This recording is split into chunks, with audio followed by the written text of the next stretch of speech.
इतनी लंबी यात्रा से आए हो, कुछ क्षण विश्राम कर लो। आओ, जल ग्रहण करो।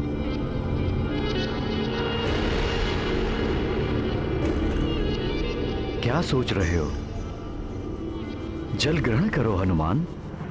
ऋषिवर, जब आप दिव्य दृष्टि से सब देख ही रहे हैं तो आपको यह भी ज्ञात होगा कि रामकाज के मध्य में हनुमान ना तो विश्राम करता है और ना ही जल ग्रहण करता है गुरुदेव। हाँ, मुझे ज्ञात है हनुमान, परंतु इसे साधारण जल मत समझो। ये धन्वंतरी जी के कलश का जल है। ऐसा कहो कि एक प्रकार से ये उनका अमृत प्रसाद है, और प्रसाद ग्रहण नहीं करना प्रसाद का अपमान है। इसलिए जल ग्रहण करो वत्स। क्षमा करें मुनिवर, मैं इसके लिए धन्वंतरी जी से क्षमा प्रार्थना कर लूंगा, किंतु मैं इसकी एक बूंद भी ग्रहण नहीं कर सकता गुरुदेव, फिर चाहे ये अमृत ही क्यों ना हो। गुरुदेव, आप बस मेरी एक ही सहायता कर दीजिए। इन जड़ी बूटियों से मुझे मृत संजीवनी, विश्वकर्णी, सुवर्णकर्णी एवं संधानी आदि जड़ी बूटियां चाहिए। बस गुरुदेव, इनकी पहचान करा दीजिए मुझे। ये वानर इस प्रकार नहीं मानेगा। मुझे द्वितीय युक्ति का प्रयोग करना होगा। ऋषिवर, ऋषिवर, आप क्या सोच रहे हैं? कृपया मेरी सहायता कीजिए।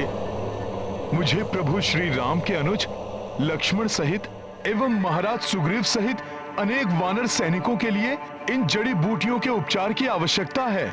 चिंता मत करो वत्स, ये तो धर्म का कार्य है। मैं तुम्हारी सहायता अवश्य करूंगा।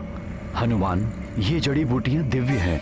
इन्हें ग्रहण करने वाले को तन और मन से पूर्णतया स्वच्छ और शुद्ध होना चाहिए, अन्यथा ये लुप्त हो जाएंगी।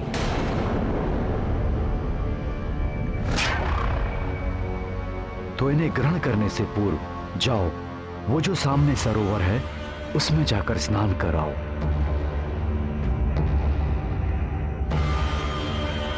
किंतु स्नान करते समय ये स्मरण रहे कि तुम्हारे नेत्र बंद रहें, और बंद नेत्रों से तुम इन जड़ी बूटियों का स्मरण करना। जब तुम सरोवर से बाहर आओगे और अपने नेत्र खोलोगे तो ये जड़ी बूटियां स्वतः ही तुम्हारे समक्ष प्रकट हो जाएंगी।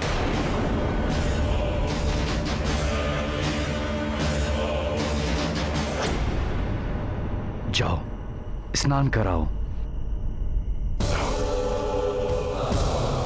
किंतु ऋषिवर, नेत्र क्यों बंद रखने हैं? तुम प्रश्न बहुत करते हो हनुमान। इसके पीछे एक लंबी कथा है। तुम्हारे पास समय है?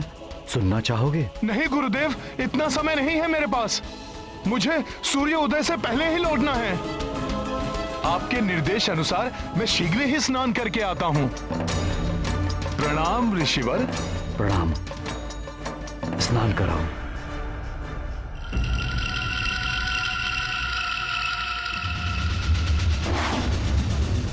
अब आएगा आनंद। जैसे जैसे ये मूर्ख वानर सरोवर में उतरता जाएगा, अपनी मृत्यु के निकट पहुंचता जाएगा।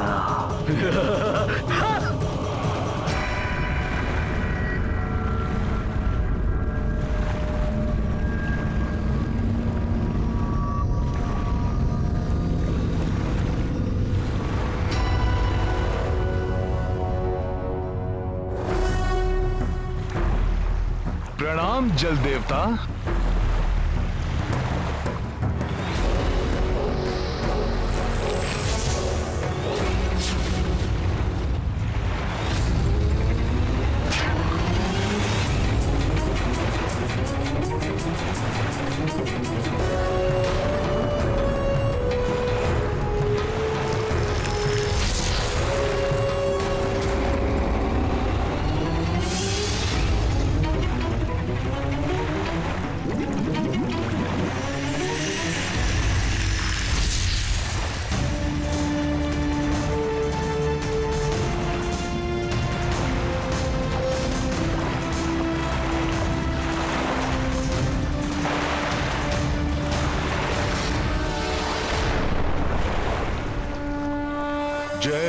श्री राम, जय श्री राम, जय श्री राम।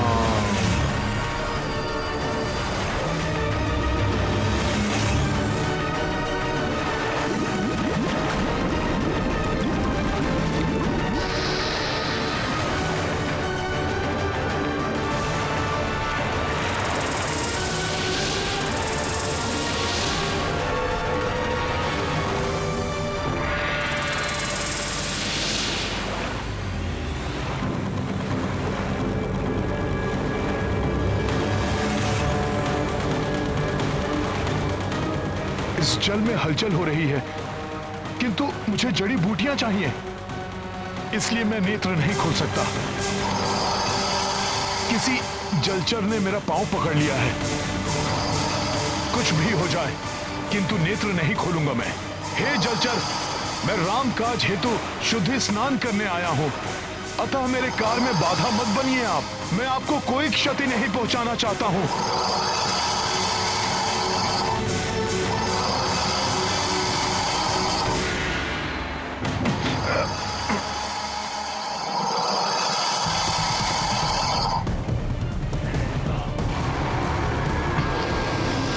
मैं आपसे पुनः विनती करता हूं, मेरा पांव छोड़ दीजिए।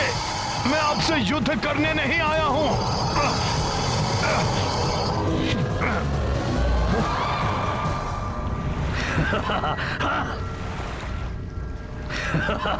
अब आएगा आनंद। ये वानर इस महामकरी से बच नहीं पाएगा।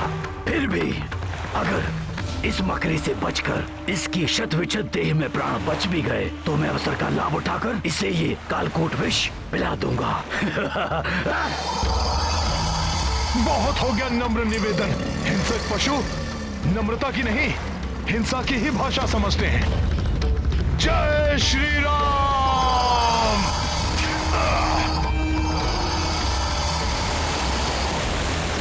ये मकरी राक्षसी इतना शीघ्र परास्त नहीं होने वाली मूर्ख वानर, तुम बच नहीं पाओगे इससे। हे दिव्य सरोवर, शुद्धि स्नान में मेरी सहायता कीजिए, जिससे कि मैं सूर्य उदय से पूर्व ही जड़ी बूटियां प्राप्त करके लंका लौट सकूं।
जय श्री राम।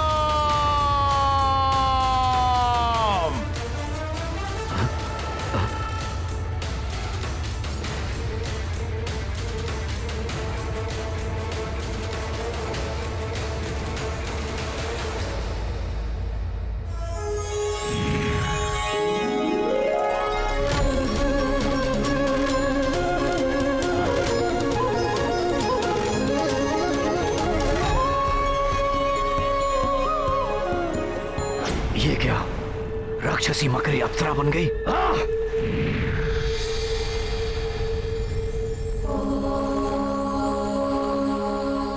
आप कौन हैं देवी?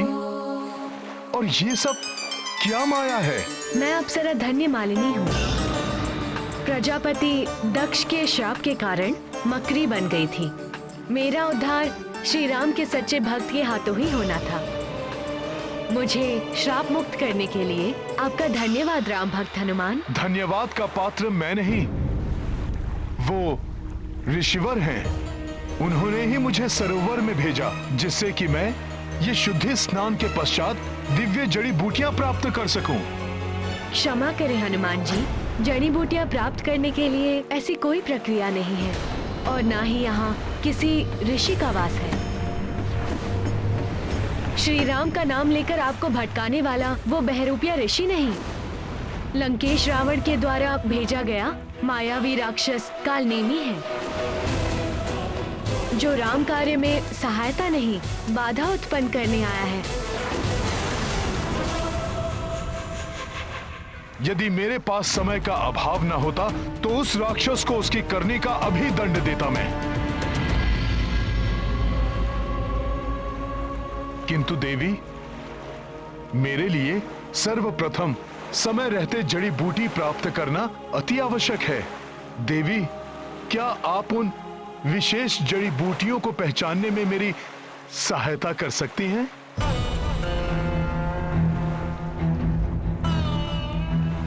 आपके उपकार के प्रति फलस्वरूप आपकी सहायता करके मैं स्वयं को भाग्यशाली समझती, किंतु दुख है कि मैं इस राम काज में आपके लिए मात्र शुभकामना ही कर सकती हूँ, अन्य कुछ नहीं। मुझे क्षमा करें। प्रणाम।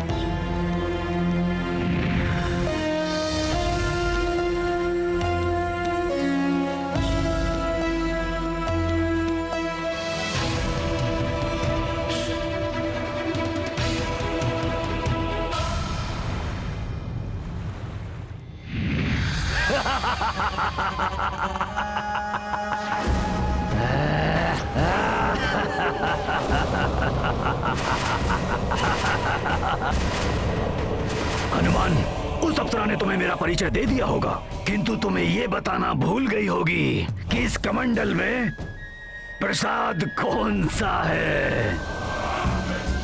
इस कमंडल में धन्वंतरी का जल नहीं है, इस कमंडल में है महाकालिया नाग का कालकूट विष,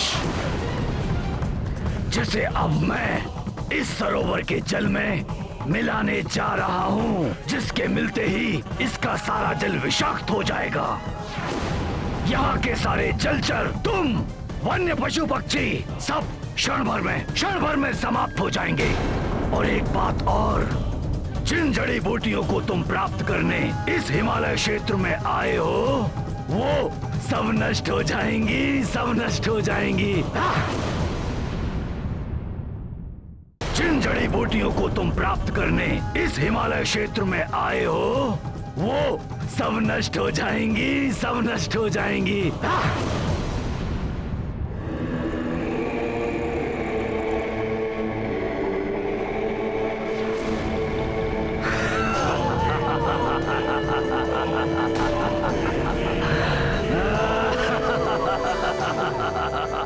इस राक्षस से युद्ध करने के लिए समय शेष नहीं है। इसी के कालकूट विष से इसका वध कर देता हूं मैं।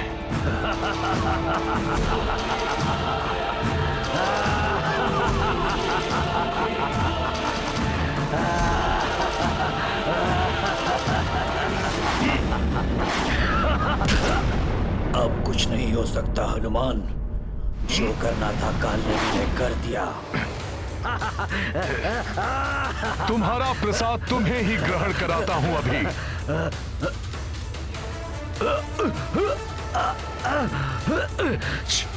छोड़ वानर, छोड़ मुझे। हनुमान के होते हुए वन के जीवों और वनस्पतियों का नाश नहीं कर पाओगे तुम पापी।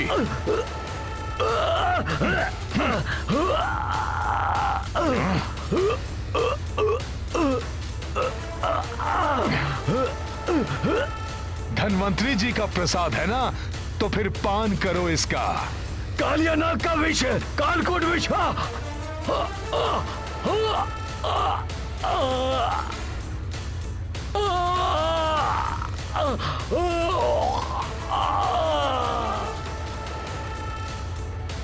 जाओ, तुम्हें मुक्त किया। हाँ?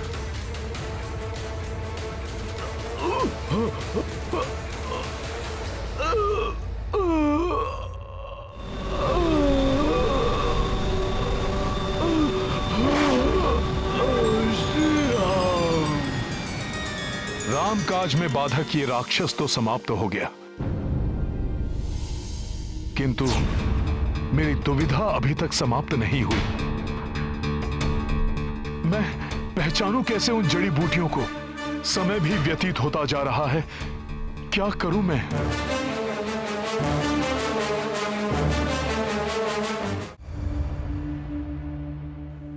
अब तो रात्रि का अंतिम पहर आरंभ हो गया है। कदाचित हनुमान ने जड़ी बूटियां प्राप्त कर ली हों। किंतु विभीषण जी, महामायावी कालनेमी अभी तक यहां नहीं आया। इसका अर्थ यह हुआ कि वो निश्चित रूप से हनुमान जी को रोकने गया होगा। हनुमान को कोई नहीं रोक सकता। असीम पराक्रम है हनुमान में। देखिएगा, लक्ष्मण भैया और पूरी सेना सहित सबको जीवित कर देंगे वो।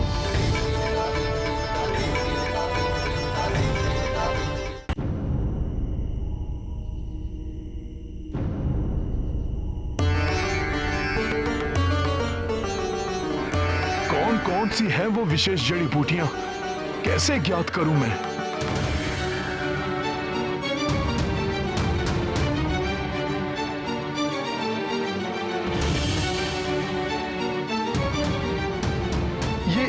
अधिकांश बूटियां तो एक समान ही प्रतीत हो रही हैं। यदि इनमें अंतर ढूंढ भी लूं, तो कैसे ज्ञात होगा कि ये कौन सी जड़ी बूटी है?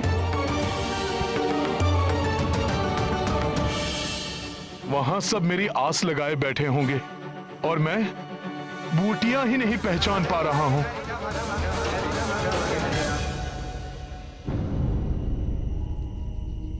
हे पर्वत श्रेष्ठ द्रोणागिरी, अब आप ही मेरी सहायता कीजिए, दर्शाइए मुझे मार्ग।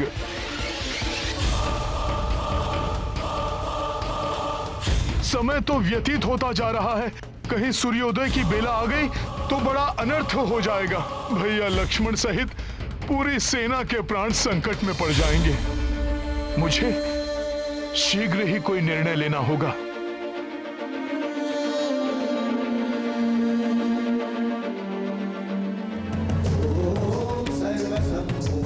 मुझे क्षमा करना पर्वत श्रेष्ठ द्रोणागिरी, आपके पास भी मेरी समस्या का कोई हल नहीं है और सूर्योदय की बेला निकट आ रही है।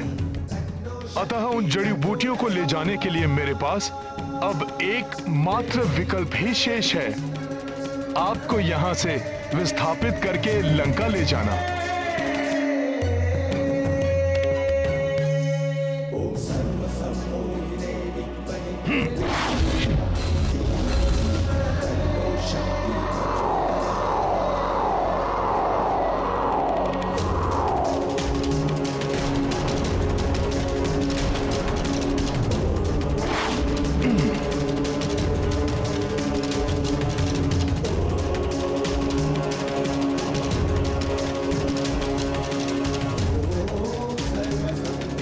विशाल पर्वत द्रोणागिरी, अब आपका यहां से विस्थापित होने का समय आ गया है।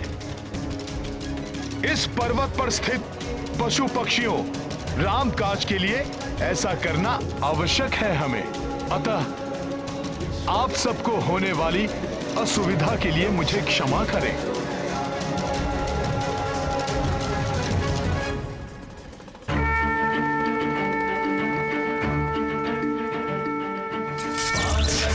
लक्ष्मण के सब प्राण सजे सुत रावण मारो, जय गृह वैद सुषेण समेत अभय द्रोण सुबीर उबारो। जानि सजीवन हाथ नहीं तब लक्ष्मण को तुम प्राण उबारो।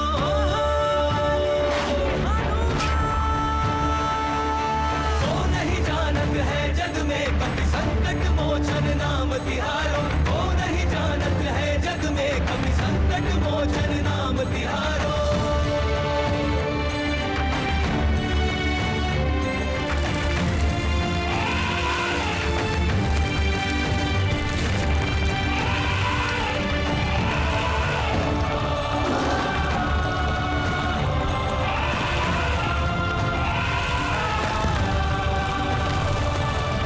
आज किए बढ़ते बन के वीर महाप्रभु देख विचार, कौन सो संकट मोर गरीब, जो तुम सो नहीं जाते है डारो। देगी हरो हनुमान महाप्रभु, जो कछु संकट होए हमारो।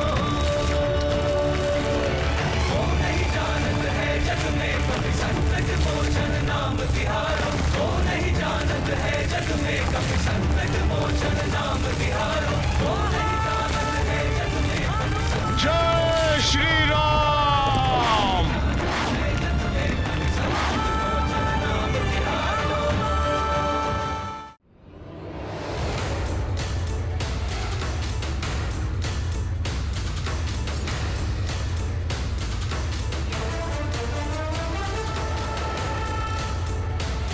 ये अकस्मात ही मुझे आकाश के इस क्षेत्र में दिव्य सा एक सुखद सा आभास क्यों हो रहा है?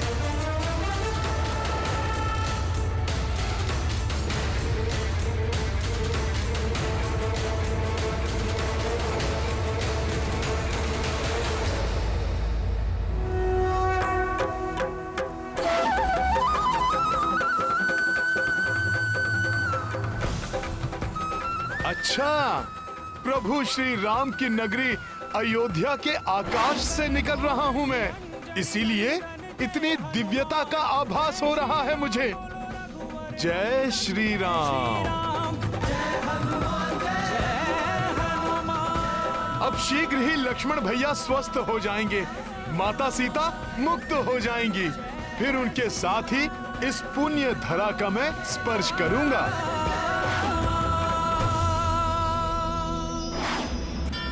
प्रभु श्री राम जय हनुमान।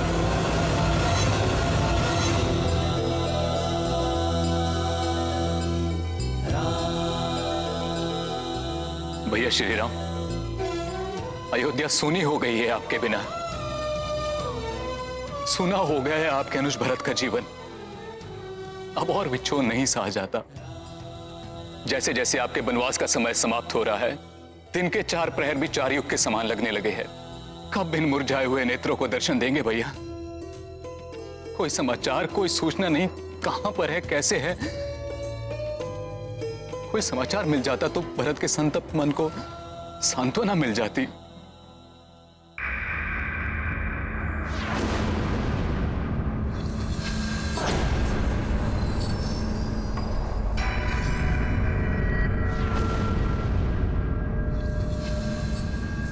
अकस्मात ये विशाल छाया क्या है ये?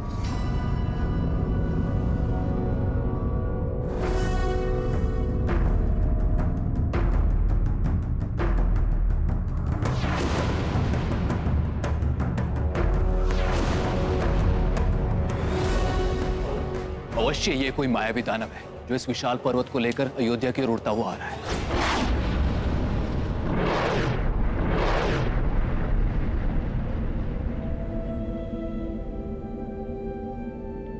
ये अयोध्या का राजभवन, मैं भी बाल अवस्था में यहाँ पर आया था। ये तो राजभवन की ओर देख रहा है। प्रतीत होता है कि पर्वत को भवन पर गिराकर भवन को नष्ट कर देगा। मुझे इसे यही रोकना होगा।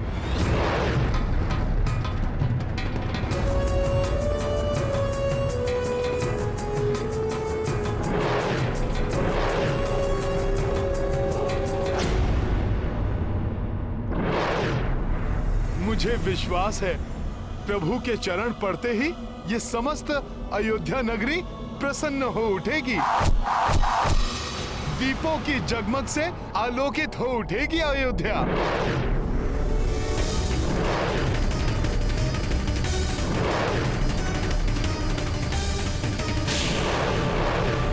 ये क्या है?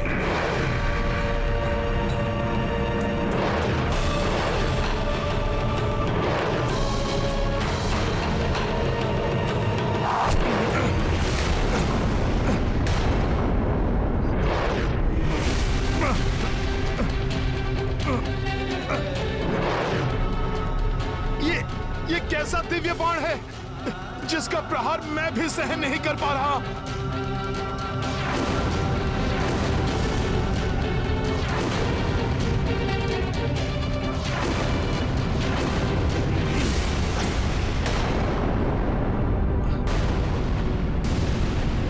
अयोध्या पर गिरकर इसे नष्ट कर देगा, इससे पूर्व में इसे खंडित कर देता हूं। द्रोणागिरि पर्वत और ये पवित्र धरा, प्रभु श्री राम की नगरी अयोध्या, दोनों को नष्ट होने से बचाना होगा।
क्या हुआ प्रभु? किसी अप्रिय घटना का आभास हुआ क्या? हनुमान,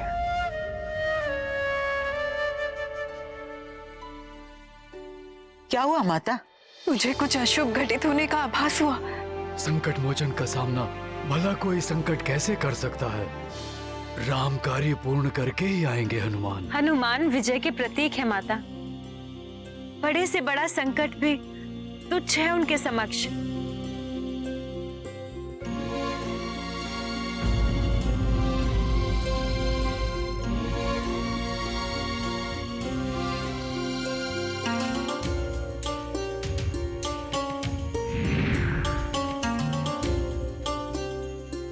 प्रभु श्री राम,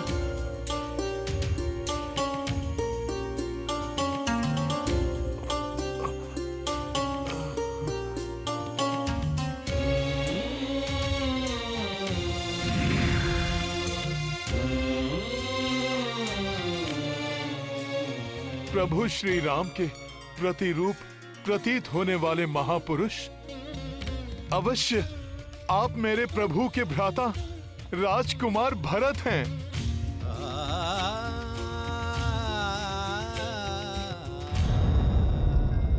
संकट मोचन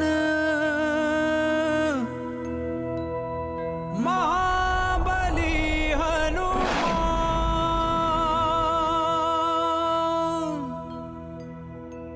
कौन है आप? आप मेरा नाम कैसे जानते हैं? और मेरे पिता तुल्य अग्र श्री राम भैया से आप कैसे परिचित हैं? दशरथ नंदन पराक्रमी भरत, मैं प्रभु श्री राम का अनन्य भक्त, उनका सेवक हूं। मैं उन्हीं के कार्य के लिए निकला था। भैया के कार्य के लिए? परंतु हे कपिवर, उनके किस कार्य के लिए आप इस विशालकाय पर्वत को ले जा रहे हैं, जिसने अभी अयोध्या का मार्ग बाधित किया हुआ है? भैया भरत, मैं आपको विस्तार से बताता हूं।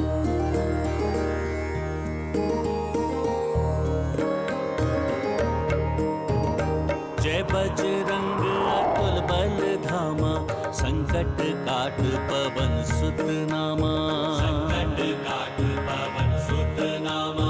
राम के काज समर्पित प्राणा, राम के भक्त जय हनुमाना, राम के भक्त जय हनुमाना। संकट लक्ष्मण प्राण पे आए, हनुमत द्रोण गिरि को उठाए। पर्वत ले उड़े पवन सुताई,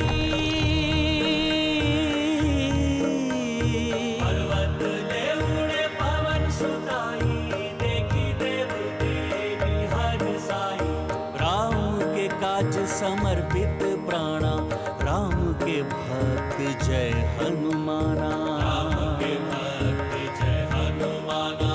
रावण हर ली जानकी माई, सुग्रीव मित्र भय रघुराई, सुग्रीव मित्र भय रघुराई। सिंधु पार रण महक्षट लक्ष्मण, सिंधु पार रण महक्षट लक्ष्मण, जाके नए जाऊं सजीवन।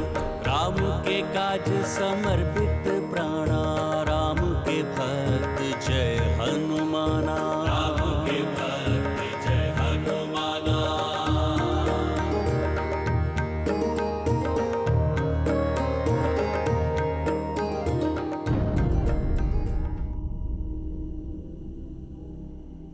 कैसा भाई हूं मेरे अग्रज और मेरी पुण्य स्वरूपिणी भाभी घन संकट में है। मैं उनकी सहायता करने के स्थान पर उनके कार्य में बाधक बन गया।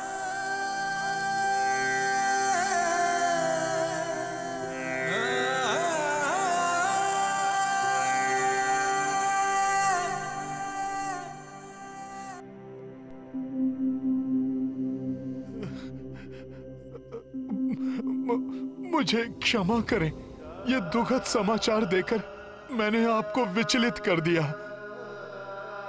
परंतु मुझे पूर्ण विश्वास है यदि भोर होने के पूर्व मैं द्रोणागिरि पर्वत के साथ वहां पहुंच गया तो भ्राता लक्ष्मण पुनः स्वस्थ हो जाएंगे।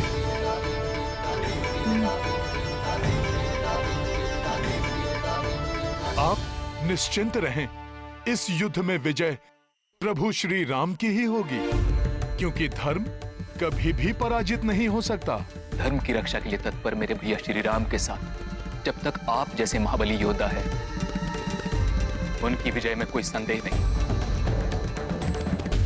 मात्र क्षोभ इस बात का है कि मैं उनके कार्य में विलंब का कारण बना। आप दुखी ना हो, आपसे मेरी भेंट अति शुभ है। अब औषधियों से परिपूर्ण ये पर्वत ही नहीं, मैं लक्ष्मण भैया के लिए आपकी शुभकामनाएं भी लेकर जाऊंगा। भैया की सहायता के लिए मैं भी चलूंगा आपके साथ। नहीं राजकुमार भरत, यदि आप अयोध्या से गए तो वो कपटी रावण इस अवसर का लाभ उठाएगा। अयोध्या को संकट में डाल वो प्रभु का ध्यान बांटने की चेष्टा करेगा। इसलिए मेरे विचार से आपको अयोध्या की सुरक्षा के लिए यहीं रुकना चाहिए भैया। बस इतना आशीष दीजिए मुझे कि मैं समय रहते वहां पहुंच जाऊं। श्री राम नाम की शक्ति से मैं अवश्य ही ये कार्य पूर्ण करूंगा। प्रणाम भरत भैया। प्रणाम। शीघ्र जाइए मेरे भ्राता की सहायता के लिए।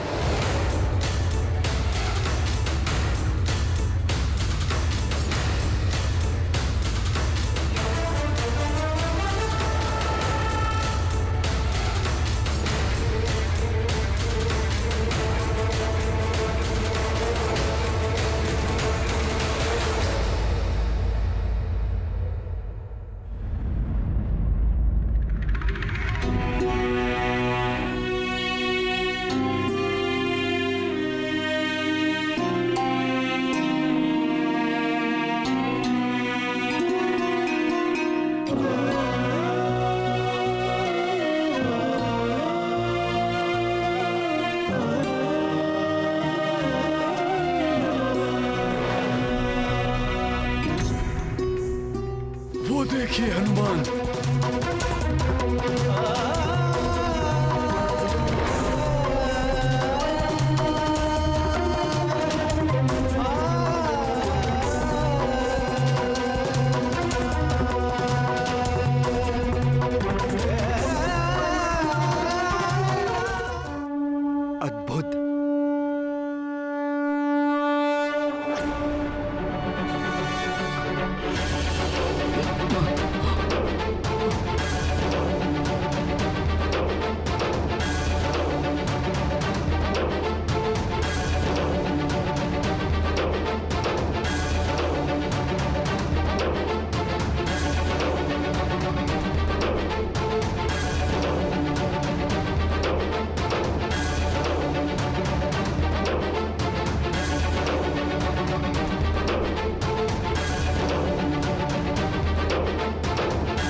प्रभु प्रभु प्रभु प्रभु, आपके आशीर्वाद से और विश्वास से मैं सफल हुआ।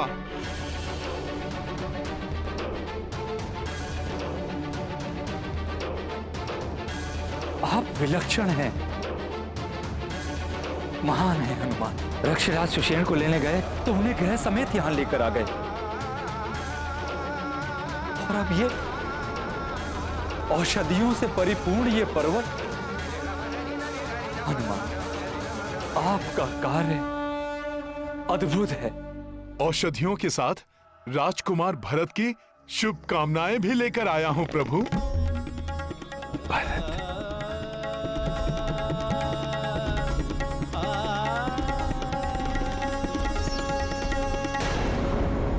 हनुमान,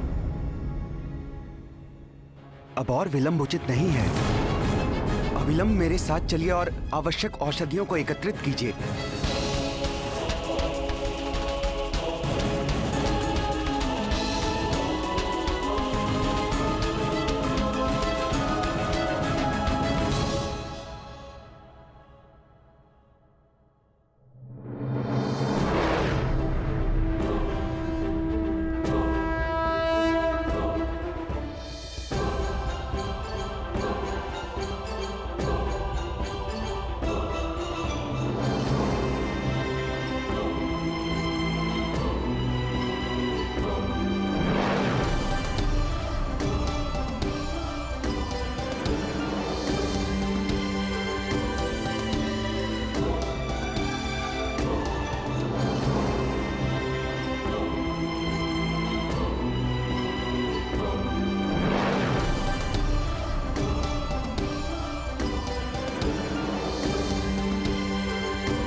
हनुमान जी, वो जड़ी बूटियां समस्त योद्धाओं में वितरित कर दीजिए। जी सुषेण जी।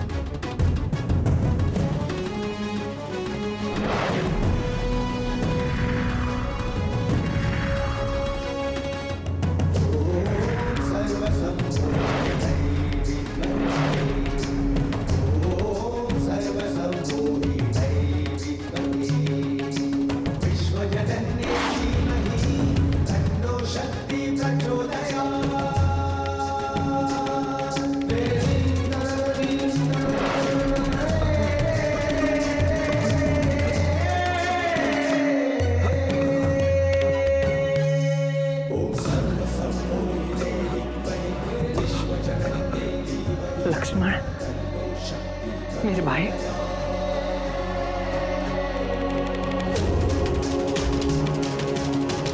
तुम्हें पुनः स्वस्थ देख ऐसी अनुभूति हो रही है जैसे मेरे प्राण लौट आए।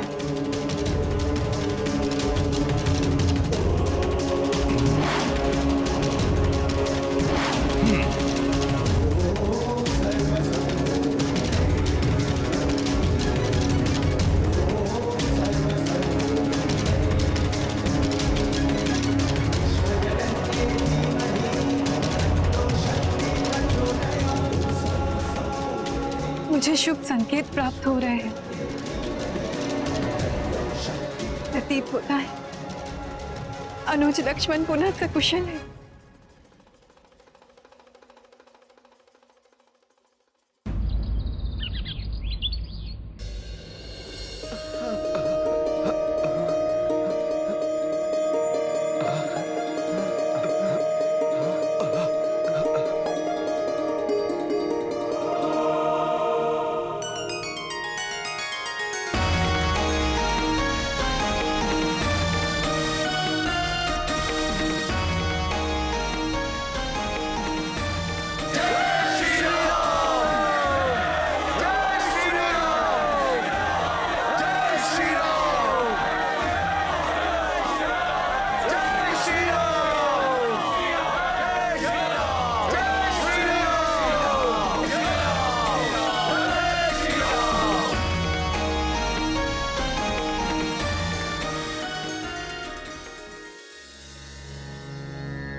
मेरे पराक्रमी शूर अनुज,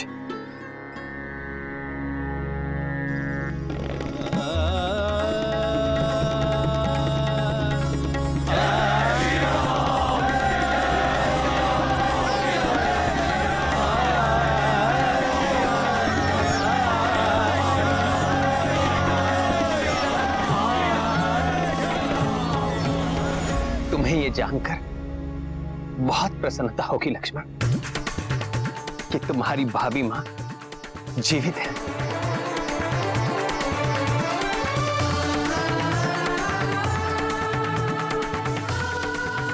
हाँ लक्ष्मण भैया, जो मैंने देखा था वो सब माया थी। माता पूर्णतः स्वस्थ और सकुशल हैं।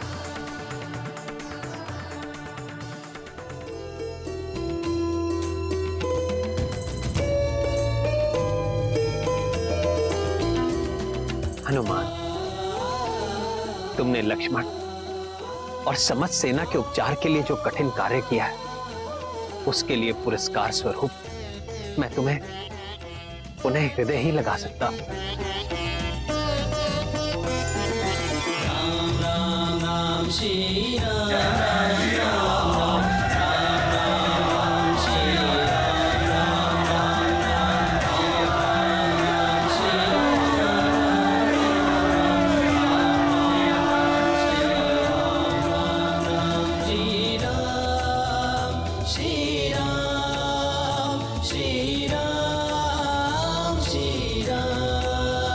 श्री राम, श्री राम, श्री राम।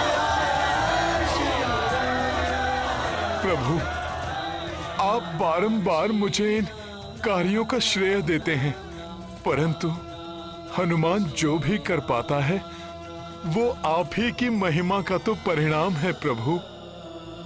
प्रभु, आपकी शक्ति ही हनुमान की शक्ति है प्रभु।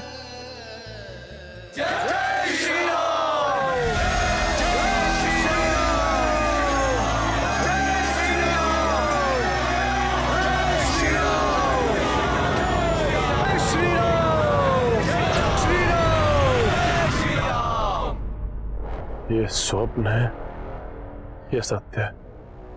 नहीं, स्वप्न ही होगा।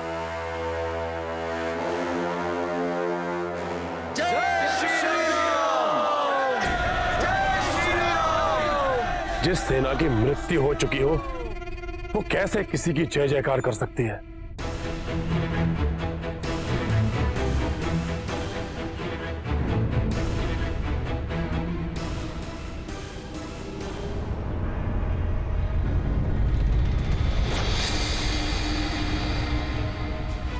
इसका अर्थ है काल नेमी असफल हुआ।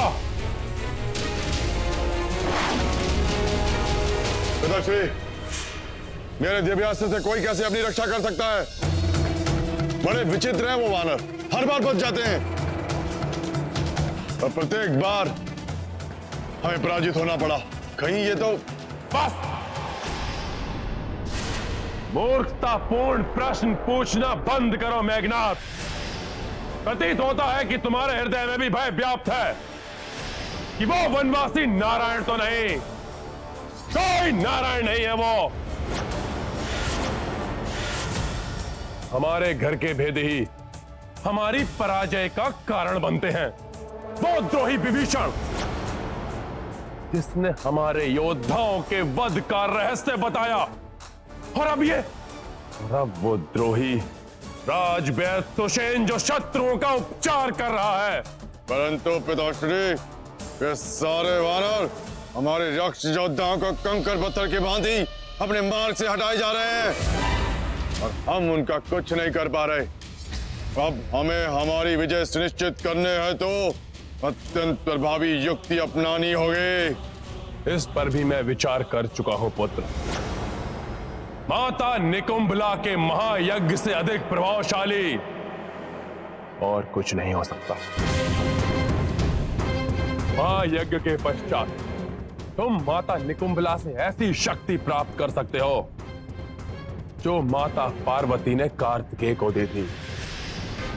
ऐसी परम शक्ति जो उस वनवासी को ही नहीं, उसकी संपूर्ण सेना को नष्ट कर देगी।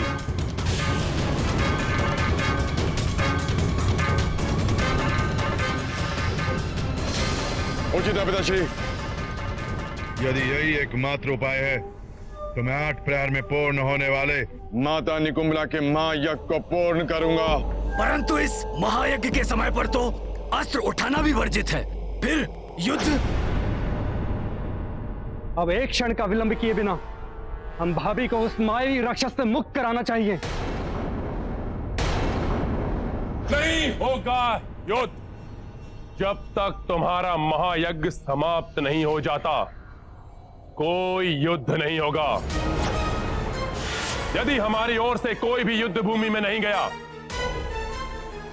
तो मर्यादा का गुणगान करने वाला वो वनवासी अपने किसी भी योद्धा को हमारी ओर नहीं बढ़ने देगा। निश्चिंत रहो मेघनाथ, तुम जाओ, संपूर्ण करो अपना महायज्ञ। परंतु लंकेश, यदि यज्ञ में शत्रु विघ्न डालने पहुंच गए तो? कैसे पहुंचेंगे वो? मेघनाथ ये यज्ञ सुरक्षित और दुर्गम महानिकुंभला पर्वत पर करेगा, जहां आकाश मार्ग से भी नहीं पहुंचा जा सकता और पाताल मार्ग मेरे और मेघनाथ के सिवाय किसी को ज्ञात नहीं।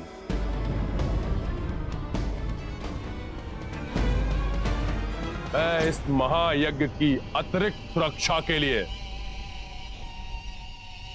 अति मायावी, महाशक्तिशाली चतुर स्तंभ अस्त्रों को नियुक्त करूंगा। परंतु पिताश्री, उन पर तो संपूर्ण लंका टिकी हुई है और इन्होंने तो त्रिकुट पर्वत के तल को थामकर लंका को सुरक्षा प्रदान की है। वर्तमान समय में लंका की सुरक्षा तुम्हारे यज्ञ को सुरक्षित करने से ही होगी, जिसके पूर्ण होते ही तुम अजय बनकर उस वनवासी और उसके अनुज सहित संपूर्ण वानरों का संहार करोगे और इस लंका को संकट से उबारोगे मेरे पुत्र। आप निश्चिंत रहिए पिताश्री, मैं अभी जाकर यज्ञ विधि प्रारंभ करता हूं।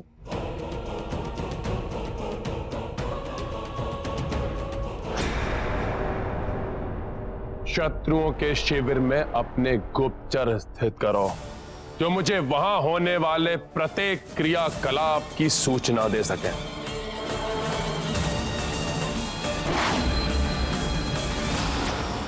मेरी आशंका के अनुरूप रावण ने कालनेमी को भेजा और अब उसकी मृत्यु के पश्चात रावण किसी और भी बड़ी भयंकर योजना का निर्माण कर रहा होगा। महाराज विभीषण जी,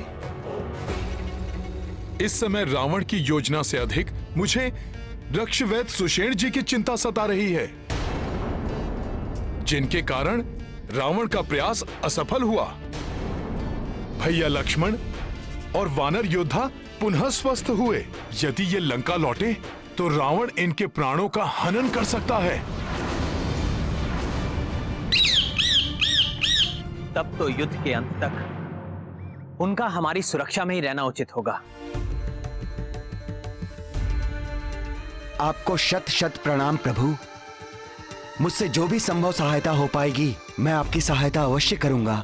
शिरोमणि सुषेण जी, आपने पूर्व में ही हमारी बहुत सहायता की है। दुष्ट मेघनाथ ने अनुज लक्ष्मण पर वार करके मेरे हृदय पर आघात किया था। भैया, अब वो मेघनाथ जब भी युद्ध के लिए आएगा, मैं अपने बाणों से उसका संहार कर उस मायावी को उचित दंड दूंगा।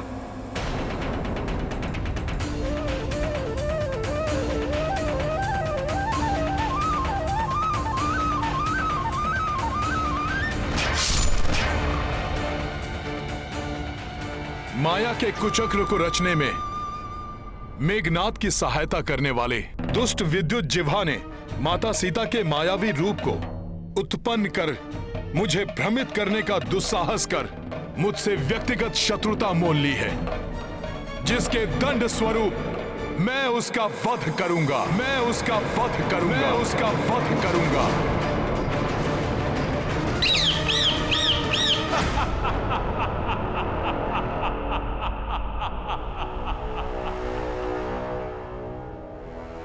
अर्थात उस तुच्छ वानर ने विद्युत जीवा का वध करने की शपथ ली है। उस तुच्छ वानर के क्रोध का लाभ अवश्य उठाएगा ये रावण। अब विद्युत जीवा की माया ही उस तुच्छ वानर को भ्रमित करेगी,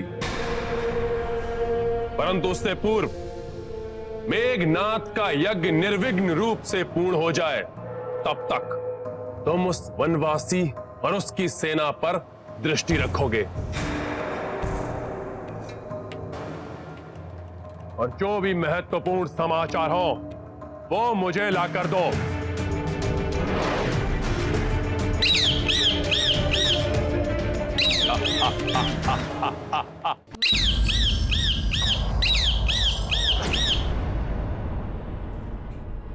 प्रभु, विद्युत जीवा की माया असफल हुई। मेघनाथ का ब्रह्मास्त्र निरस्त हुआ। कालनेमी का कालकूट विष कोई हानि नहीं पहुंचा सका, तब भी लंकेश शांत है। इसका एक ही अर्थ है, किसी और कपट योजना का निर्माण अवश्य कर चुके हैं। महाराज, आपकी योजना के अनुसार युवराज मेघनाथ ने माता की प्रतिमा के समक्ष अपने समस्त अस्त्रों को रखकर 8 प्रहरों का महायज्ञ प्रारंभ कर दिया है।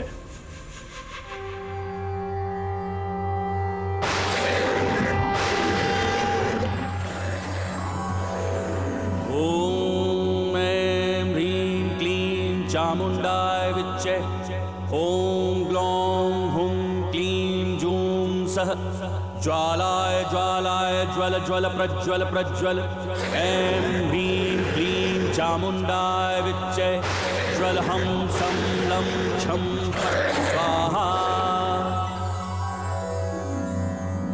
महाराज, आपके आदेशानुसार युवराज मेघनाथ के यज्ञ की रक्षा हेतु पर्वत के चारों ओर चतुर स्तंभासुरों को स्थापित कर दिया गया है। नील स्तंभासुर उत्तर दिशा की रक्षा करेगा, क्रोध स्तंभासुर पूर्व दिशा की ओर, दंत स्तंभासुर पश्चिम दिशा और महास्तंभासुर दक्षिण दिशा की ओर अपनी दृष्टि रखेगा। परंतु क्या योजना बनाई होगी उसने, और उसकी योजना को निष्फल करने के लिए क्या करें हम? जब तक रावण अपनी योजना उजागर नहीं करता, तब तक हम प्रतीक्षा के सिवा और कुछ नहीं कर सकते। प्रतीक्षा करो, करो प्रतीक्षा उस क्षण की वनवासी, जब 8 प्रहर के महायज्ञ के पश्चात तुम्हारी मृत्यु बनकर आएगा मेरा पुत्र मेघनाथ।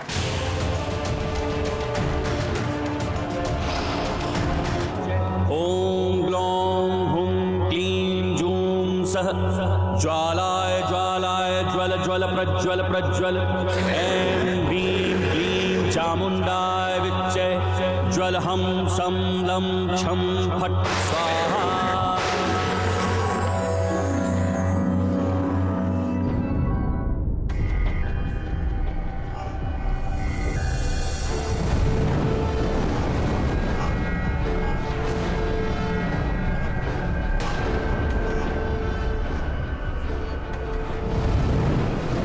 मुझे प्रतीत हो रहा है जैसे कोई हवन अग्नि के समक्ष महाजाप करके अति विनाशक शक्ति को साधने की चेष्टा कर रहा है। फिर तो अवश्य रावण के कहने पर मेघनाथ ही महायज्ञ कर किसी संहारक शक्ति को प्राप्त करने का प्रयास कर रहा होगा।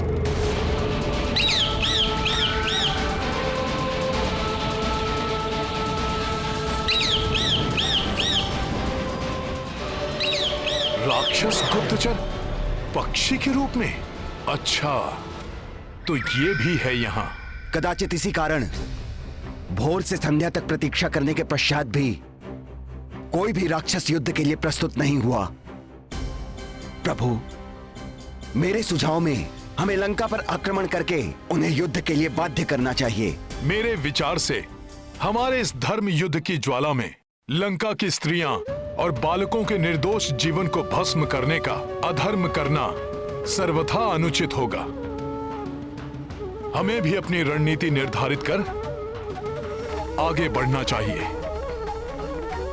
और मैं ऐसी अचूक योजना का सृजन कर चुका हूं जिसका शत्रु कल्पना भी नहीं कर सकता। इनकी योजना ज्ञात करने के लिए मेरा इनके समीप जाना आवश्यक है।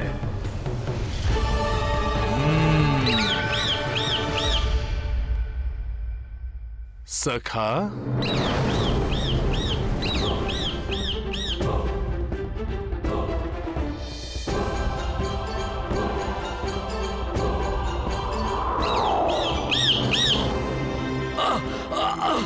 अरे मुझे छोड़ो, अरे छोड़ो मुझे, अरे छोड़ो मुझे, छोड़ दे वानर, छोड़, छोड़ वानर, छोड़, छोड़, छोड़ वानर, छोड़। इस रक्ष गुप्तचर को पकड़ने की मेरी योजना तो सफल हुई। अपने प्राणों की रक्षा चाहते हो तो अपने वास्तविक रूप में प्रकट हो।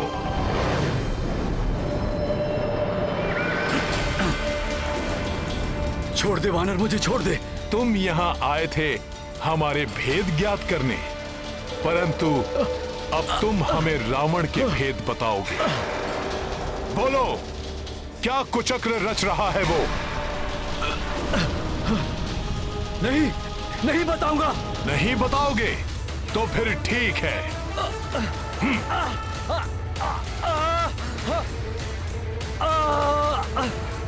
छोड़ दे, छोड़ दे, छोड़ दे। बस मुझे यही ज्ञात है कि युवराज किसी महायज्ञ में लीन है और लंकेश उस यज्ञ के पूर्ण होने की प्रतीक्षा कर रहे हैं। अर्थात आपका अनुमान सही था हनुमान। अवश्य वो दुष्ट मेघनाद महायज्ञ कर रहा है। ऐसा महाघाती मायावी अस्त्र प्राप्त करने की चेष्टा कर रहा है जिससे भयंकर ज्वालामुखी के समान शक्ति उत्पन्न कर वो हम सबका संहार कर सके।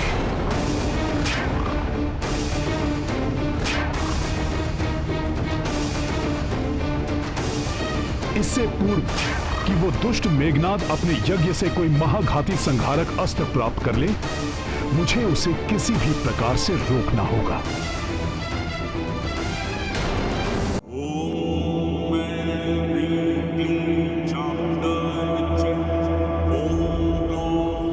अवश्य वो दुष्ट मेघनाद महायज्ञ कर रहा है।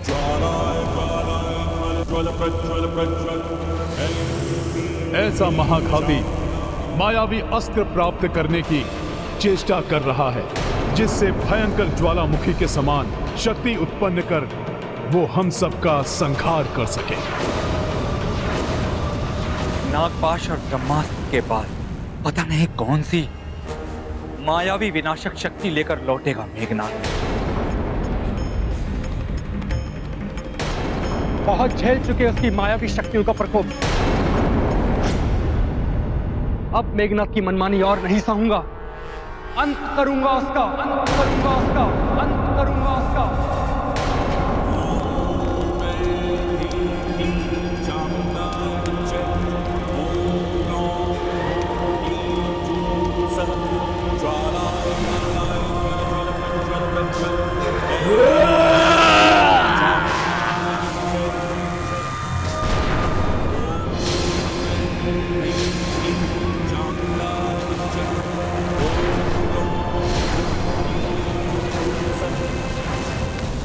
ये कैसा ध्वंस और प्रकाश है? मैं अभी जाकर देखता हूं। नहीं हनुमान, उसका कोई लाभ नहीं। मायावी मेघों से भी सुरक्षित है निकुंबिलिका पर्वत, मेघनाद का यज्ञ स्थल, जहां नभचर का भी आकाश मार्ग से पहुंचना असंभव है। परंतु महाराज विभीषण जी, मेघनाद को रोकने के लिए हमारा वहां पर पहुंचना अति आवश्यक है। उसका कोई तो उपाय होगा।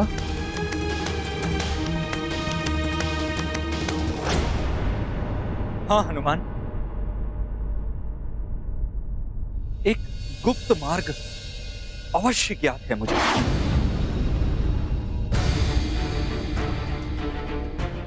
तब हमें विलंब नहीं करना चाहिए। यथाशीघ्र प्रस्थान कर उसके यज्ञ के पूर्ण होने से पूर्व ही उस दुष्ट मेघनाद का वध कर देना चाहिए। अब यही एक अवसर है यहां से भागने का।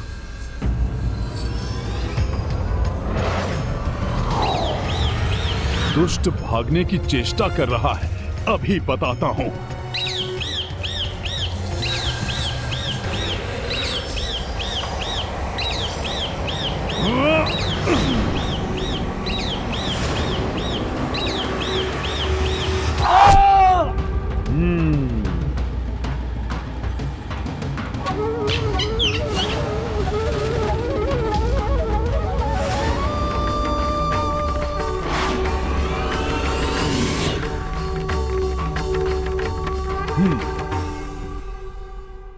तुमने बहुत अच्छा किया हनुमान, अन्यथा मेघनाद की वध करने की हमारी योजना से यह रावण को अवगत करा देता।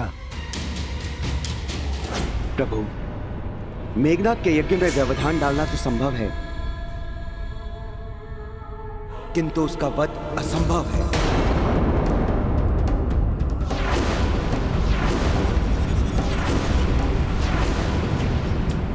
उसे प्रभु ब्रह्मदेव का वरदान प्राप्त है कि उसका वध ऐसा व्यक्ति ही कर सकता है जिसने 14 वर्षों की दीर्घ अवधि में एक भी क्षण निद्रापान ना किया हो और ना ही भोजन का एक निवाला भी ग्रहण किया हो। प्रभु, क्या आपकी वानर और वृक्ष सेना में ऐसा कोई योद्धा है?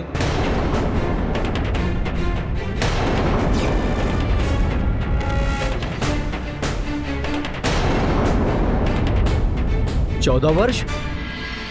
वानर योद्धा तो 14 घड़ी के लिए भी भोजन नहीं त्याग सकते।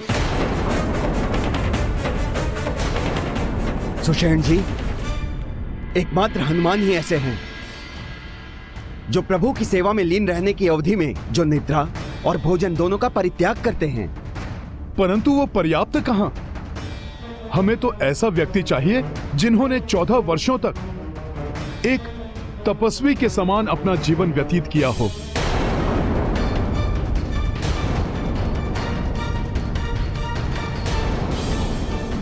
लक्ष्मण, लक्ष्मण, लक्ष्मण, लक्ष्मण, लक्ष्मण,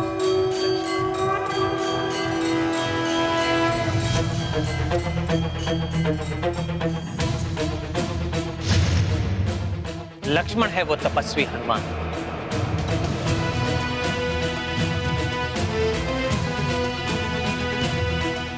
लक्ष्मण जी,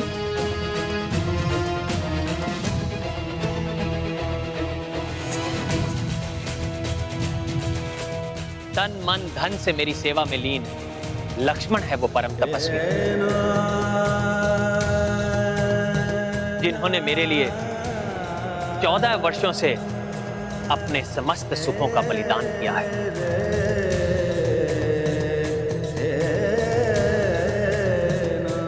नेत्रों में निद्रा भूल चुके हैं, भोजन का एक ग्रास भी अपने मुख में नहीं लिया है। अद्भुत है लक्ष्मण जी, भोजन को त्याग किया है इन्होंने। महान है लक्ष्मण जी।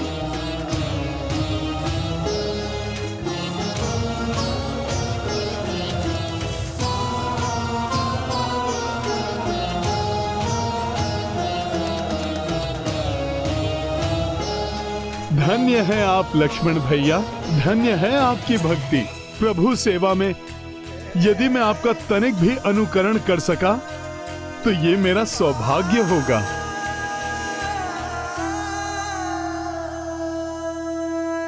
हनुमान, तुमने भी सदैव अपने हितों की चिंता किए बिना ही मेरी सेवा की है, इसलिए ये कार्य मैं लक्ष्मण और तुम्हें सौंपता हूं।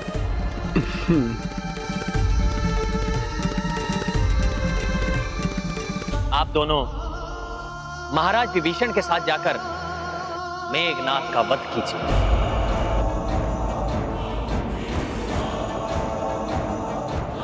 इस आक्रमण में इन तीनों महायोद्धाओं के सिवाय प्रत्यक्ष रूप से हमारी सेना भाग नहीं लेगी, क्योंकि जो युद्ध के मर्यादाओं और नियमों को भंग करने के अभ्यस्त हैं, उनके प्रति उत्तर में ये हमारा उन पर गुप्त प्रहार होगा।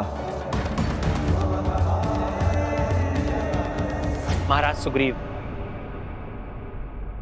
अधर्मियों को अधर्म करने से रोकने के लिए, धर्म की रक्षा के लिए ऐसी अनेक परिस्थितियां उत्पन्न हो जाती हैं जिनमें ऐसे उपाय अनिवार्य हैं।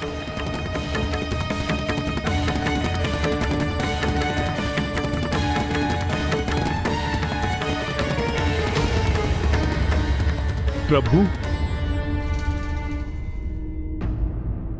सूर्यास्त हो रहा है। अब मेघनाथ के जीवन का सूर्यास्त करने के लिए हमें तनिक भी विलंब नहीं करना चाहिए। हमें शीघ्र प्रस्थान करना चाहिए प्रभु। भैया, आपका आशीर्वाद साथ है तो अब हम सब मेघनाथ के वध का सुखद समाचार लेकर ही लौटेंगे।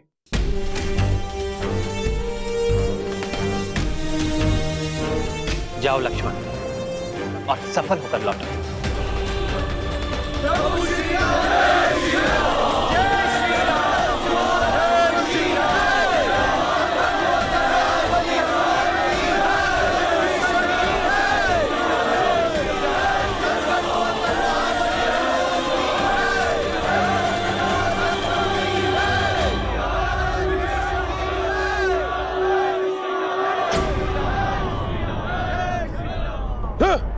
पुनः जय जयकार क्यों कर रहे हैं वानर? कहां है वो गुप्तचर जिसे मैंने वहां की सभी गुप्त सूचनाएं ज्ञात करने के लिए नियुक्त किया था।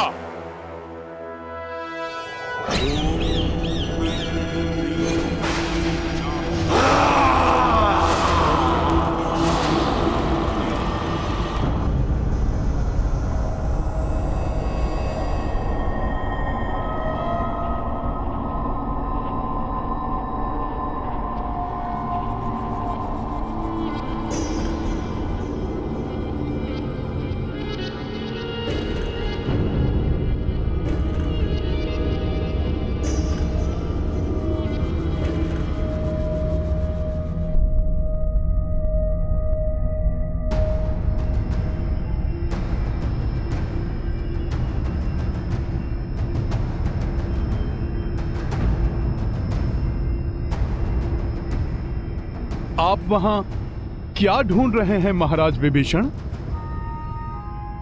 माता निकुंभला देवी की लघु प्रतिमा, जो उस ओर जाने का द्वार इंगित करेगी।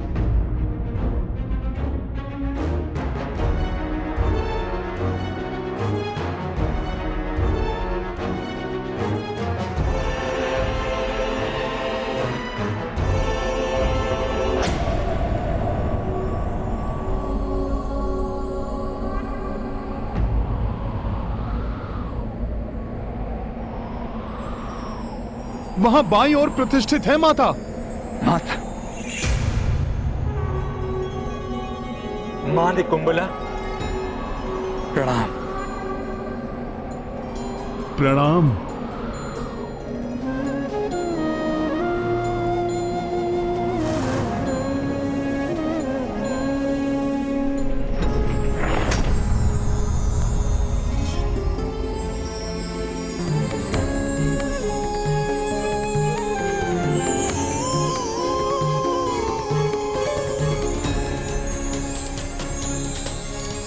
रुक जाइए महाराज विभीषण, भ्राता लक्ष्मण।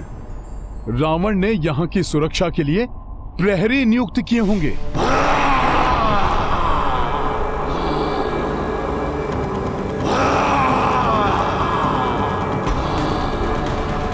पग पग पर सतर्क रहकर आगे बढ़ना होगा हमें।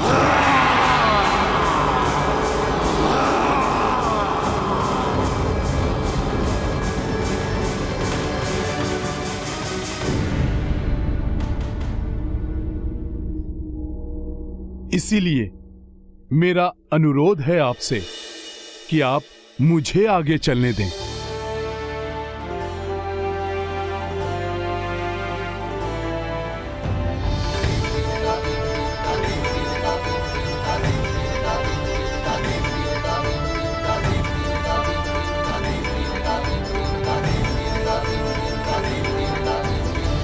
क्या कहा? वो तुच्छ वानर, उस वनवासी का अनुज और मेरा द्रोही भ्राता विभीषण तीनों मिलकर मेघनाद को रोकने निकुंभला पर्वत पर गए हैं।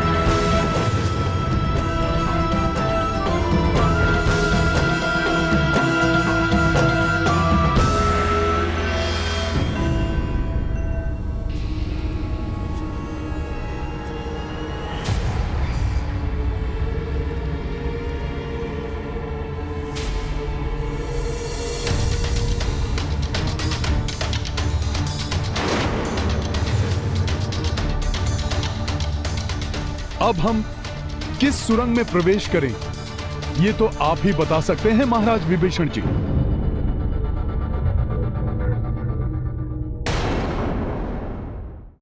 अब हम किस सुरंग में प्रवेश करें, ये तो आप ही बता सकते हैं महाराज विभीषण जी।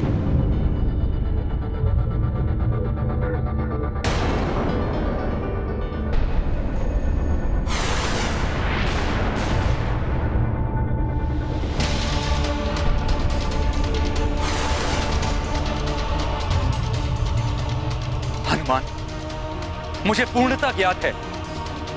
अंतिम बार जब मैं भ्राता रावण के साथ आया था तो मैंने इसी सुरंग में उनके साथ प्रवेश किया था जिसपे वो प्रतिमा अंकित है।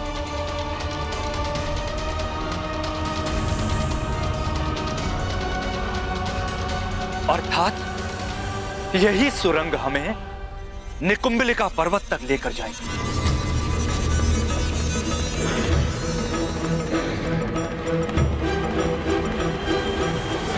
निकुंभला पर्वत पर नहीं, मेरे उस मायावी क्षेत्र में पहुंच जाएगा जहां वो तीनों चिरकाल के लिए बंदी बनेंगे।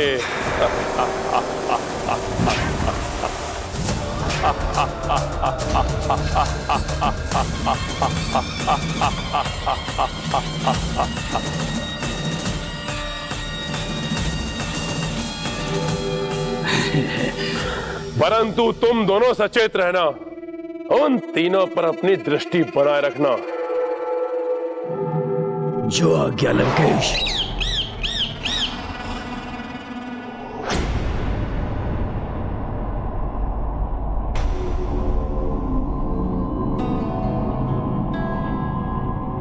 महाराज विभीषण, ये अन्य सुरंगें जाती कहां पर हैं? ये सुरंगें ऐसे मायावी स्थान पर जाती हैं जहां पर जाकर कोई लौट नहीं सकता।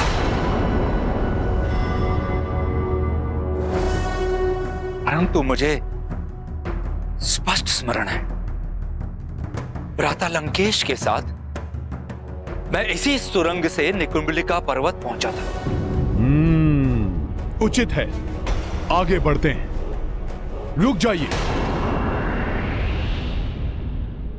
क्या हुआ हनुमान जी, आप रुक क्यों गए?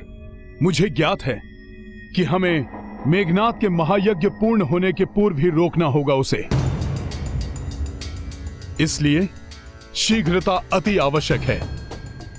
परंतु शीघ्रता में हुई त्रुटि के कारण हम रावण के कुचक्र में ना फंस जाएं, उसके प्रति भी हमें सतर्क रहना होगा। कैसा कुचक्र हनुमान जी?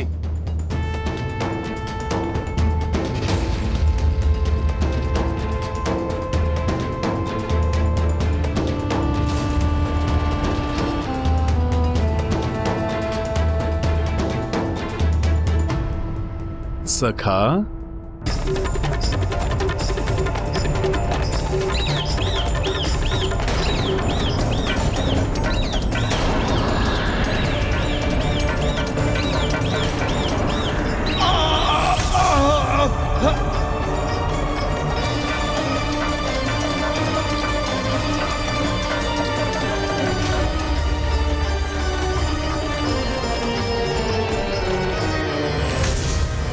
अत्यंत कुटिल और कपटी है रावण। स्मरण तो उसे भी होगा कि वो आपके साथ यहां पर आया था। महाराज विभीषण, इसीलिए आपको भ्रमित करने के लिए उसने वहां पहुंचने का मार्ग परिवर्तित कर दिया होगा। हनुमान, आपका बहुत बहुत धन्यवाद। भ्राता रावण के षड्यंत्र का आभास करा के आपने हमारे प्राणों की रक्षा की, अन्यथा इसी गुप्तचर की भांति हम भी सदैव के लिए बंदी बन जाते और मेघनाद के यज्ञ को रोकने की हमारी चेष्टा अधूरी रह जाती। परंतु हम अभी भी यही हैं और वो मेघनाद वहां अपना यज्ञ सुचारू रूप से कर रहा है। इस महायज्ञ के प्रथम चरण के समापन के साथ ही मैं यज्ञ का वो चरण प्रारंभ करूंगा जिससे मुझे अपार शक्ति और ऊर्जा प्राप्त होगी।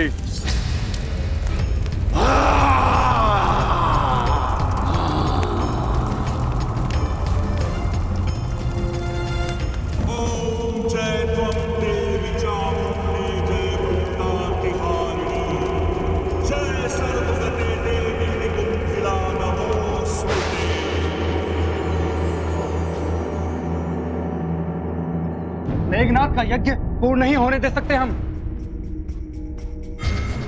हमें यथाशीघ्र सही मार्ग ढूंढकर वहां तक पहुंचना ही होगा।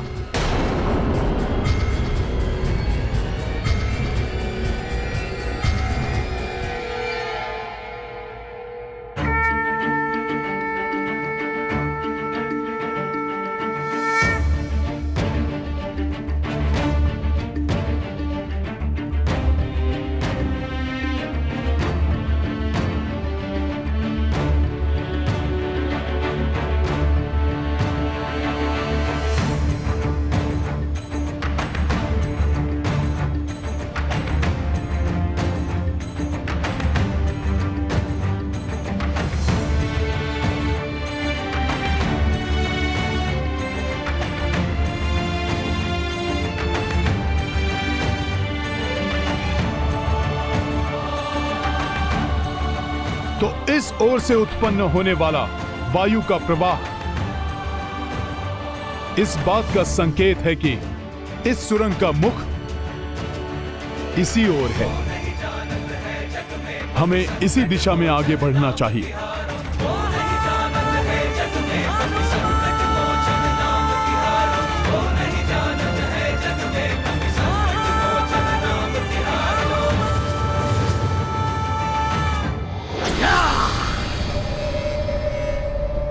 इस वानर ने तो पुनः इनकी रक्षा कर ली।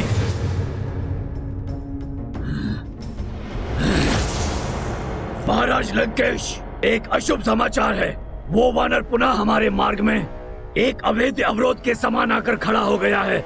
आपकी योजना को भांपकर उसने उन तीनों की रक्षा कर ली है। हाँ!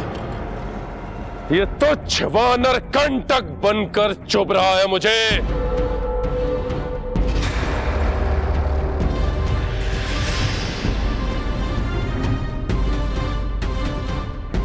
महाराज, परंतु मुझे अटल विश्वास है कि हमारे चारों महास्तंभासुर उन तीनों की सम्मिलित शक्तियों पर अवश्य भारी पड़ेंगे।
प्रतीत होता है कोई आ रहा है। जो भी हो, उसका भक्षण करूंगा मैं।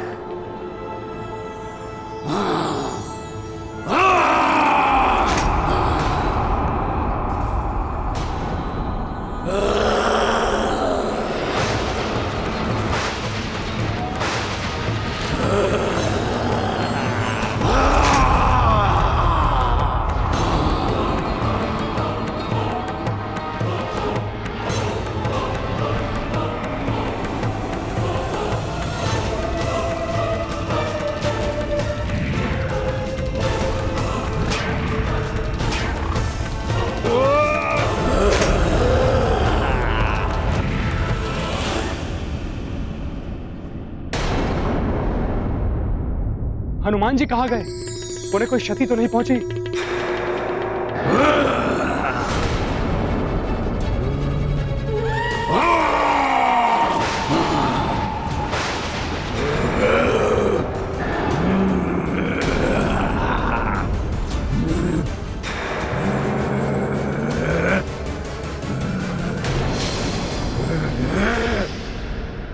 ये नीलस्तंभासुर त्रिकूट पर्वत का आधार बन उसे संतुलित कर लंका को शक्ति प्रदान करने वाले 4 असुरों में से एक अत्यंत क्रूर और महाविनाशकारी महाराक्षस है ये।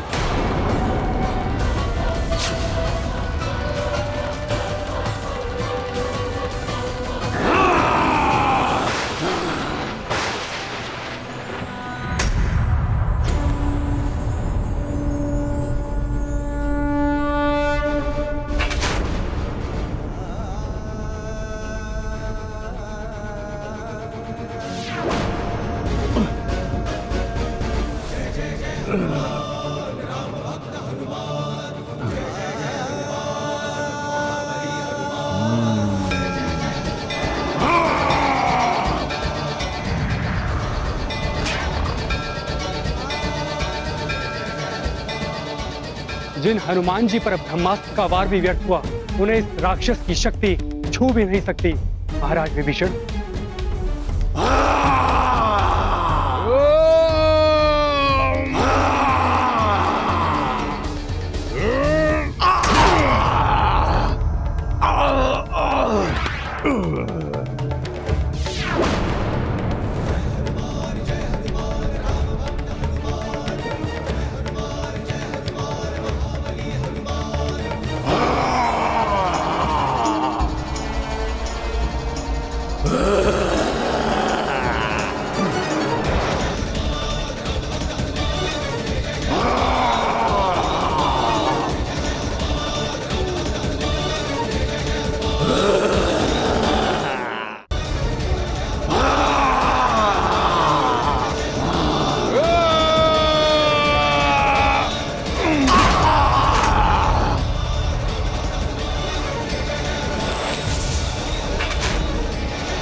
घोर अनर्थ, मुझे शीघ्र लंकेश को सूचित करना होगा।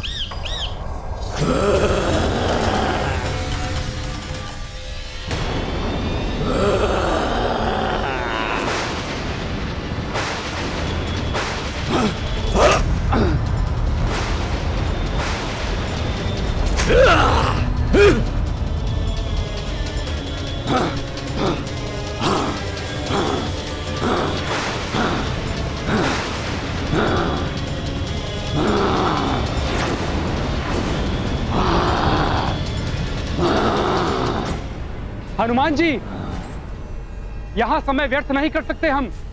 हमें मेघनाद को रोकने के लिए शीघ्रता करनी होगी।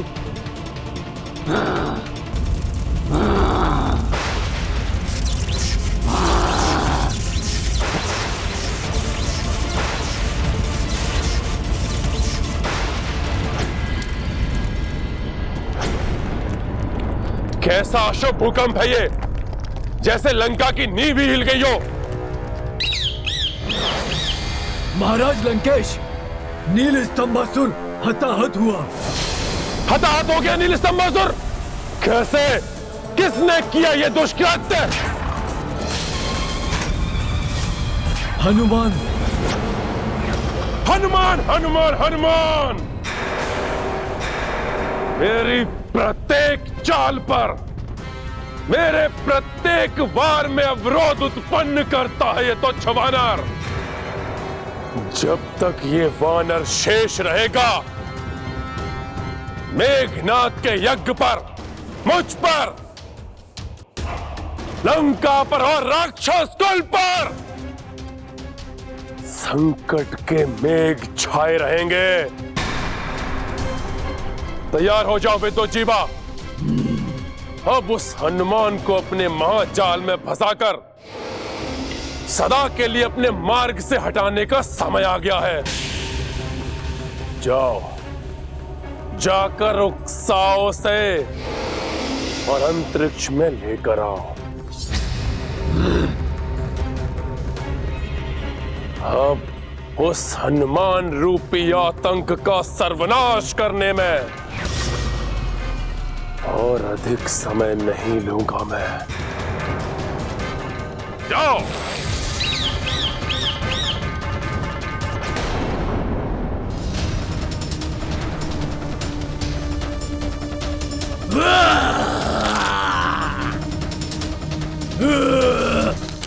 आओ असुर, तुम भी करो अपने शक्ति का प्रदर्शन, परंतु स्मरण रखना, राम काज में आने वाले प्रत्येक व्यवधान का अंत करेगा हनुमान।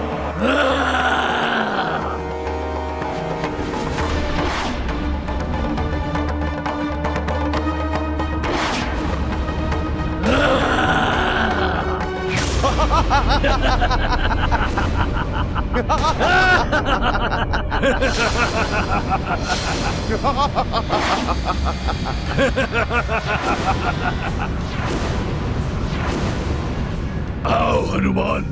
दुष्ट विद्युत जिह्वा, मेरा वध करने की शपथ ली थी ना तुमने? देखो, देखो मैं तुम्हारे समक्ष खड़ा हूं। दिखाओ अपना बल, करो मुझसे युद्ध। आओ।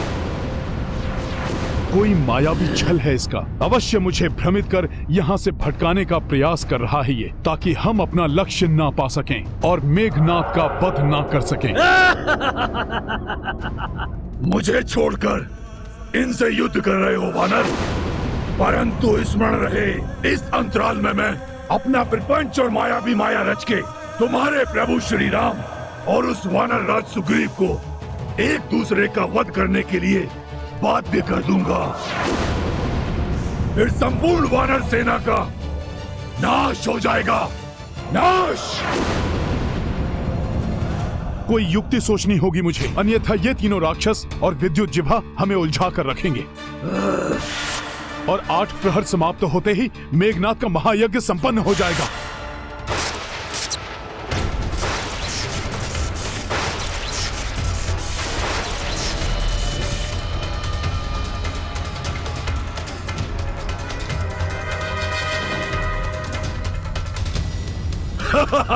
फंस गए ना तुम वानर।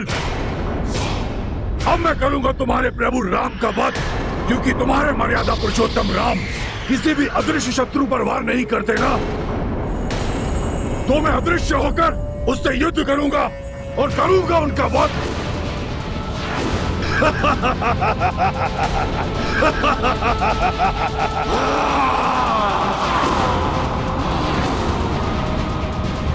हनुमान जी, इन राक्षसों को हम मिटा देंगे।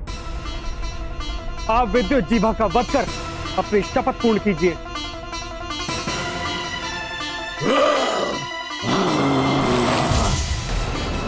हाँ हनुमान, जिस पापी राक्षस ने माता सीता के मायावी रूप को रचकर उनका वध करने की क्रीड़ा की थी, आप उसका अंत कीजिए। मैं भ्राता लक्ष्मण की सहायता करता हूं।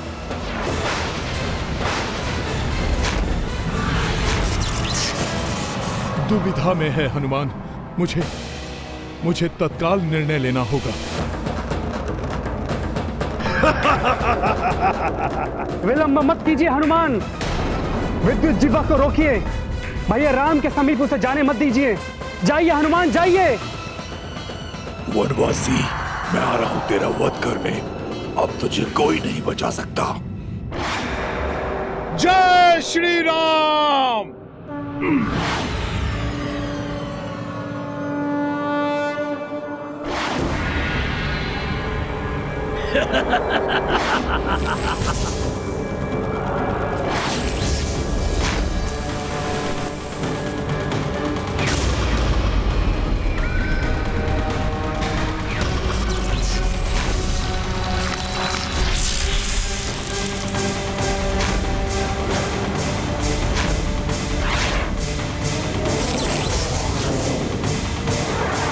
महाराज विभीषण, हमें शीघ्र ही इनके वध का कोई उपाय कर मेघनाद के महायज्ञ को रोकना ही होगा।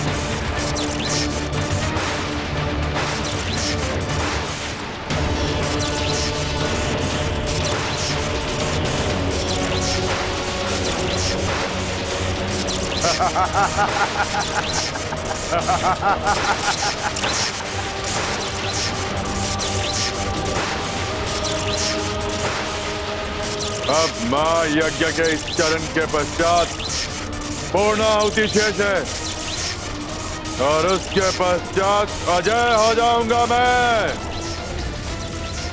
जय मां निकुंभला, जय मां निकुंभला।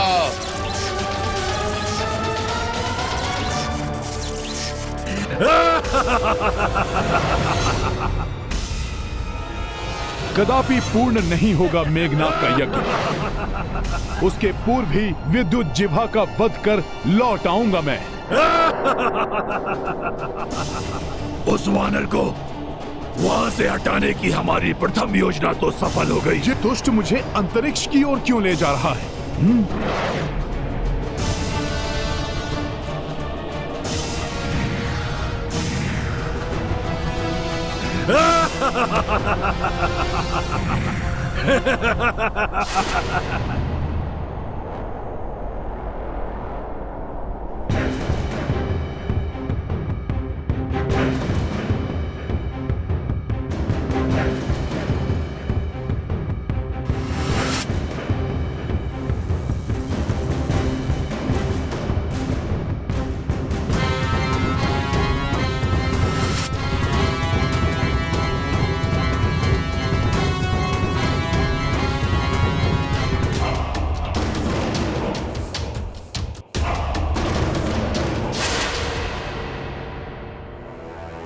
उस बाण द्वारा अंतरिक्ष में बंधक बनाने से अधिक क्या दंड होगा जो रावण भी हमारा पीछा कर रहा है।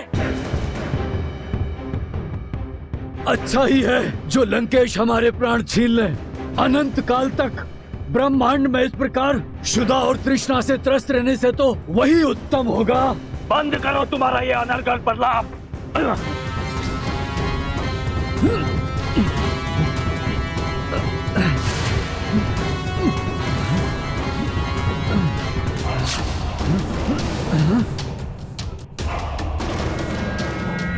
ये आप क्या कर रहे हैं लंकेश? ये कसीदा आप भूल रहे हैं। आपका कोई भी अस्त्र हमारा वध नहीं कर सकता। एकमात्र नारायण ही हमारा वध कर सकते हैं। इसीलिए तुम्हारा वध करने नहीं, मुक्त करने आया हूं तुम्हें। मेरा ये दिव्य बंधन मुक्ति अस्त्र तुम्हें अभी इस मायावी बंधन से मुक्त करा देगा।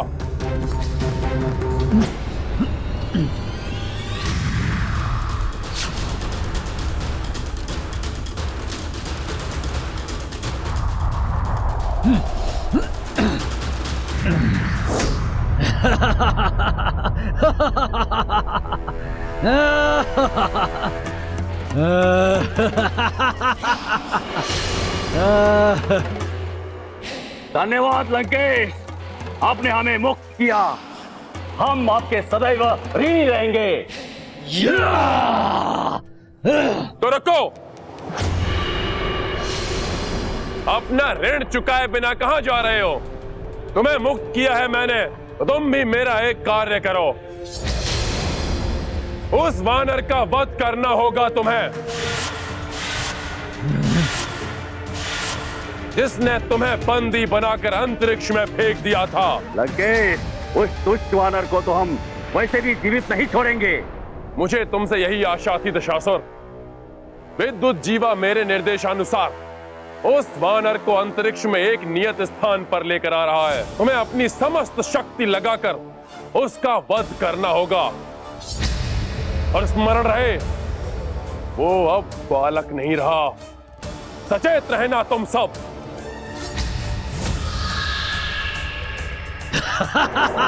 ये वानर यहाँ तो पहुंच गया, किंतु ये यहाँ से जीवित नहीं वापस जाएगा। तो जाओ, इस अवसर का लाभ उठाओ, प्रतिशोध लो अपना उस तुच्छ वानर से। जय लंकेश।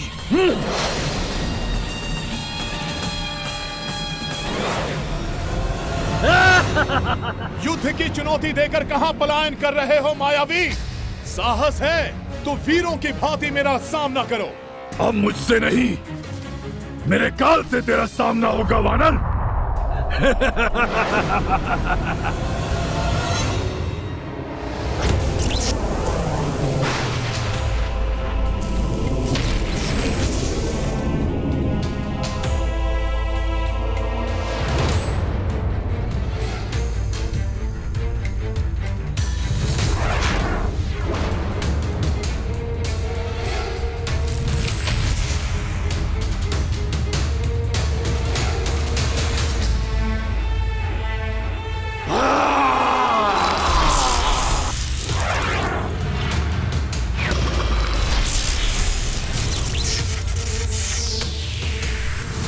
युद्ध से नहीं, इन दोनों की शक्तियों को आपस में टकराकर ही नष्ट कर सकेंगे हम।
आप अपनी युक्ति में सफल रहे भ्राता लक्ष्मण, परंतु हमारे पास अधिक समय नहीं है महाराज विभीषण।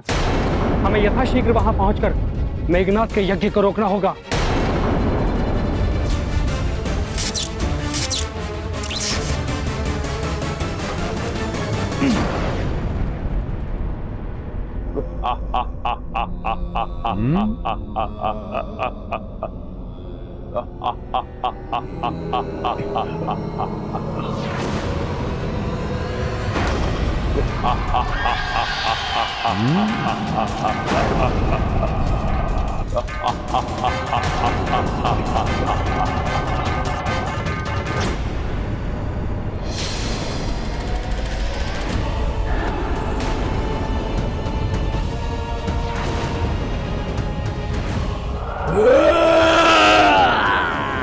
भयंकर महाराक्षस महास्तंभसुर अभी शेष है।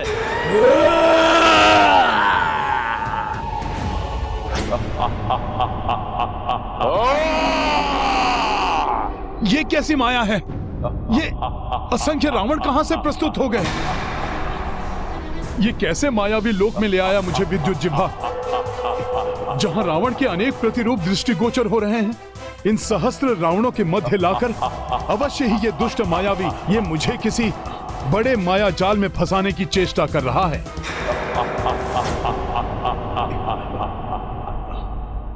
परंतु वो मायावी स्वयं है कहां,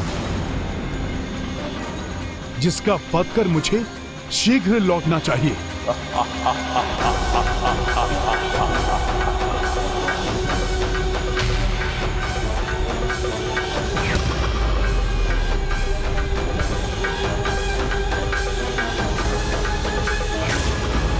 लक्ष्य में कितनी भी बाधा हो, उसका सामना करने वाला व्यक्ति ही सफल हो सकता है। राम भक्त महाबली हनुमान को जानना हो तो चैनल को सब्सक्राइब करें और बेल आइकॉन दबाना न भूलें।